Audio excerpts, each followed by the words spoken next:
Good afternoon, I'm meteorologist Diane Phillips, and we have had a bit of a busier Friday as far as our forecast. We've had the overcast sky, so that part hasn't changed. But we've also been seeing snow showers through the area. So we do have these flurries right now on our Perrysburg cam. And earlier, though, this morning, we had quite the snow burst, and that even left accumulations on the pavement and the grass. However, you can see that though that quick burst of snow that did leave that snowfall, well, it didn't last all that long. Pavement still fairly warm, and also those grassy surfaces as well on the warmer side for us. So we'll continue, though, to keep an eye on those snow showers, because all the snow that we're seeing in this area is all lake effect. Of course, Lake Michigan's wide open, so it's pumping that snowfall right there along the shoreline, further inland.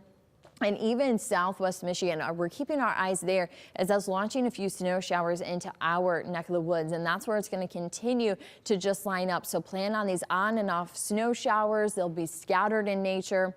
And the Great Lakes are really going to be doing a number as far as the forecast. But where we're really seeing major impacts is in Buffalo around Lake Erie. You can see this band of snow just kind of back building and continuing to just line up and push right into the Buffalo area to where they are going to be looking at snowfall accumulations, well, beyond inches, but we're going to be looking at feet. So that's why for the Browns game, well, we were going to be looking at the game there, but that's not going to happen. So that's why we have the big X, because well, they're just not going to have fans rolling in. So that Browns-Bills game this weekend will be held in Detroit. So it'll be a little bit of an easier matchup when you're in the dome. But you can see there that they're going to be looking at least 2 feet, if not more, just south of the stadium. So we will definitely be keeping an eye to snow measurements that are coming out of Buffalo. Now, looking at our snow back at home here, it's just going to be those scattered snow showers, and they'll be isolated to some spots, but all of it will be lake effect. So at times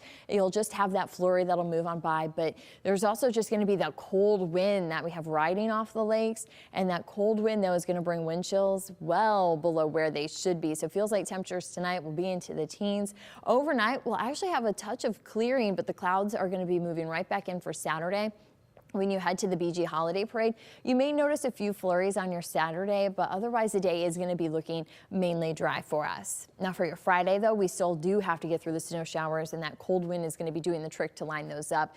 Temperatures are going to be right around 30 degrees for today, but that means highs are not going to be above freezing, and this cold spell is going to be doing a number. Now, I do highly recommend using the WTOL 11 weather app to track the snowfall. If you are headed out, some of these snow bursts have been dropping visibilities tremendously on roadways, and also you're going to then want to give yourself some distance against other drivers just so you have room to stop, but also you don't want to run into them either.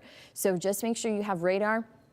Keep an eye on those snow showers as they move through. They're very quick moving, so if you just have a few minutes, you can then wait, let that pass, and then you can head out there. So of course, use the app for radar, but also those hourly temperatures. Right there when you open up the app, you're going to be able to see that wind chill, and it's going to be some numbers that you may not want to feel if you're going to the Lights Before Christmas coverage. You're going to find temperatures this evening at 27 degrees. It's going to be cold, but with it being breezy, it's going to feel like we're into the teens. But as the BG Holiday Parade steps off, you're going to find Saturday, though that temperature will be into the 20s, it's going to feel like the single digits outside, but that breeze, it is just downright cold. It feels like winter out there, but maybe you still have a few leaves that you need to pick up.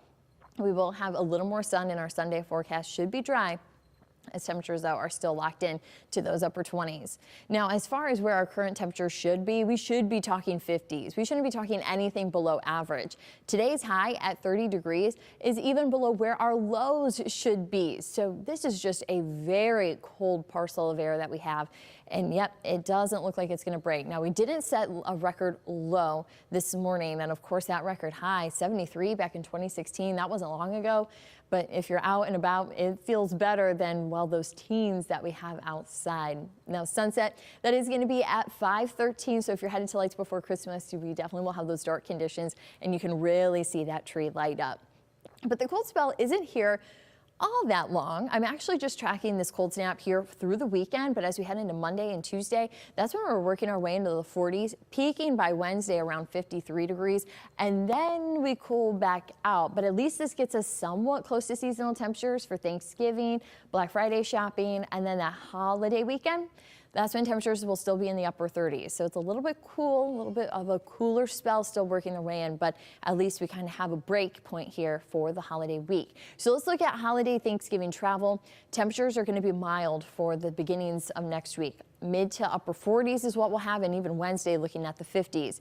We also will have dry weather, so if you have family that's flying in, or if you're going to be driving out or flying, no matter your mode of transportation, coming in and out of Northwest Ohio should be pretty good. And even across the country, though, Monday and Tuesday, there doesn't look to be many travel impacts as far as the weather is concerned. Now for the weekend, though, we're still going to be keeping those snow showers in with that cold air. So it's late Saturday and into Sunday morning that we could see some of those flurries. But then the forecast does dry out to make it easy for those Thanksgiving travel plans.